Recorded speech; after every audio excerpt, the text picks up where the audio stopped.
எனக்கு கழுத்து கழுத்து நரம்பு கழுத்து கழுத்துல வலி, மட்டுமா? கழுத்து இடுப்பு ஒரு சைடு. சரிம்மா. எக்ஸ்ரே ஸ்கேன் ஏதாவது எடுத்திருக்கீங்களா கழுத்துல இடுப்புல? எம்ஆர்ஐ ஸ்கேன் எடுத்தா நார்மல் தான் மேடம் வருது. சரிம்மா. எவ்வளவு நாளா இருக்கு வலி? ஒரு வருஷமா இருக்கு. சரி, பயப்படாதீங்க, சரி பண்ணிடலாம். கழுத்து வலி, இடுப்பு வலிலாம் நீங்க பார்க்கக்கூடிய வேலைகள்னால வந்திருக்கும். இப்போ வயதுமே 50 வயது 60 வயதுக்கு மேல எல்லா எலும்புலையுமே தேய்மானம்ன்றது இருக்கும். அப்போ உங்களுக்கு ஏற்கனவே நீங்க பார்க்கக்கூடிய வேலை காரணமா கீழே குனிஞ்சு நிமிர்ந்து வேலை பார்த்துருப்பீங்க. தலையில வெயிட் அதிகமா தூக்கியிருப்பீங்க. தண்ணி குடம் தலையில தூக்குறது, இடுப்புல தூக்குறது இதெல்லாம் கொஞ்ச நாளைக்கு விட்டுருங்க.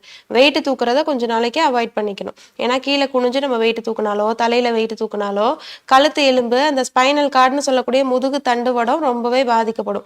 வெயிட் தூக்குறத முதல்ல வந்து ஸ்டாப் பண்ணிக்கோங்க. இந்த மாதிரி கழுத்து வலி, இடுப்பு வலி, இந்த மாதிரி எலும்புகள்ல இருக்கக்கூடிய தேய்மானம், மூட்டு எலும்பு தேய்மானம் இதுக்கெல்லாம் நம்ம ஆர்ஜிஆர் ஹாஸ்பிட்டல்ல உள் மருந்துகளே 2 மாதம் 3 மாத மருந்துகளே அதை நிரந்தரமா சரி பண்ணி கொடுத்துட்டு இருக்கோம். உங்களோட வயது அதிகமா இருக்கவங்க நீங்களாவது ஸ்கேன் எக்ஸ்ரே எடுத்து பார்த்துட்டு உங்களுக்கு எந்த பிரச்சனையும் இல்லை, வலி மட்டும் தான் இருக்குன்னு சொல்றீங்க. இது சாதாரண ஒரு தசைப்பிடிப்பா கூட இருக்கலாம், இல்லை எலும்புகள்ல மைல்டான ஒரு தேய்மானம் வந்து இருக்கலாம். இதுக்கு நேரடியாக வந்து சிகிச்சை எடுத்துக்கும் போது தான் வந்து நிரந்தரமாக தீர்வு கொடுக்க முடியும். உங்களோட ரொம்ப வயது அதிகமாக இருக்கவங்க ஸ்பைனல் கார்டில் தேய்மானத்தோட டிஸ்க் பல்ஜுன்னு சொல்லுவோம், அதாவது நடுவில் இருக்கக்கூடிய ஜவ்வுகளுடைய பிதுக்கம் இருக்கவங்க, இந்த மாதிரி இருந்தாலுமே வலி ரொம்ப அதிகமாக இருக்கும். கையில் வலி பரவும், காலில் வலி பரவும்.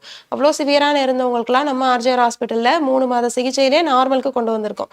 உங்களுக்கு அந்த மாதிரி எலும்புகளில் எந்த பிரச்சனையுமே இல்லை, சாதாரண வலி மட்டும்தான் இருக்குது.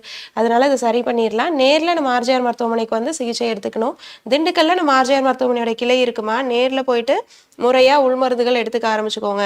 10 நாள் நீங்க மருந்துகள் எடுத்துக்கிட்டாலே உங்களுக்கு வலியெல்லாம் நல்லா குறைய ஆரம்பிச்சிடும். 3 மாதத்துல நிரந்தரமா அல்ல வலியெல்லாம் நிரந்தரமாவே சரி பண்ணிடலாம். தமிழ்நாடு, ஆந்திரா, தெலுங்கானா, கர்நாடகா, புதுச்சேரி, மகாராஷ்டிரா என 6 மாநிலங்களில் 102க்கும் அதிகமான கிளைகள். தமிழ்நாட்டில் மொத்தம் 38 கிளைகள். ஆர்ஜிஆர் ஹெர்பல் ஹாஸ்பிட்டல் 5 தலைமுறைகளின் நம்பிக்கை, அடுத்த தலைமுறைக்கும் நம்பிக்கை.